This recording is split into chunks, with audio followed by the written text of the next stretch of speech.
Everybody, welcome back to another FDRA Flash Briefing here with Matt Priest. Matt, you just got off the industry-wide call. What is on the minds of executives and CEOs right now?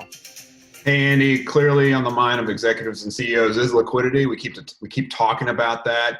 That's why we help organize a letter with over 370 co-signers to the president asking for duty deferment.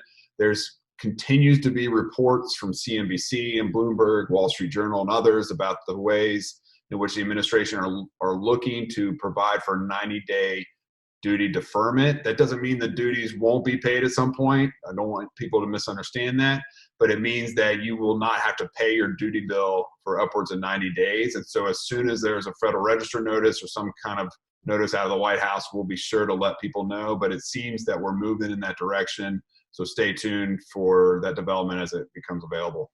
Now, there's been talks about duty deferment from different countries. We know that President Trump is very fervent to keep his duties on China. Is there opportunities to get duty deferment from other countries right now? Yeah, what we're hearing on the Bloomberg report is that they will delay payments on MFN duties, which are non-discriminatory duties, non-enforcement action duties. So the typical duties that are paid on product, on footwear coming from China, coming from Vietnam, Indonesia, wherever it might be coming from. The 301 duties, again, according to published reports, according to Ginny Leonard at Bloomberg, will not be a part of the rollback. So the 301 duties will stay in place on list 4A. So that 7.5% will stay in place for those products. During this time, there will be no deferment opportunity, but the $3 billion in duties we pay already, those payments will be deferred for upwards of 90 days. So we're just trying to make sure we confirm that report, and then we'll push it out as soon as we have more information. So what's happening with the ports right now? Because I know we got this retail crisis, but when we emerge from this storm, we got to make sure we have product coming in. So where are we with our ports and with the factories right now? Yeah, great question, Andy, because most of our product, almost 3/4 of our product, moves through the ports of Long Beach and the ports of LA and Southern California. That's why we host our annual fall get-together in Southern California, because it's near those ports. And talking to Ken Uru and Noel Hasagaba at the Port of Long Beach, they've put together a great website, polb.com, where they have updated information on the coronavirus impact to port operations. They are open for business. They are essential business. They have on the website the schedule, the gate schedule, the different times that the port is open and operating. And I think goods are moving. Now, the question comes down to demand on the U.S. side, and the flow of goods might be stemmed by that.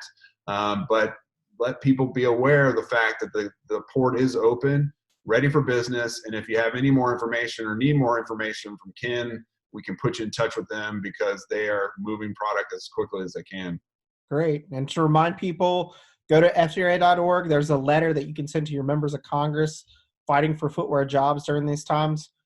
If you haven't sent the letter, send it. If you sent the letter, tell a friend to send it, tell a family member to send it, forward it to your colleagues. The more letters we send, the louder our voices. Matt, last word before we end the flash briefing today. Any final thoughts or anything that we need to be aware of before we sign off? Yeah, we sent, I think to date, over 6,000 letters to Capitol Hill.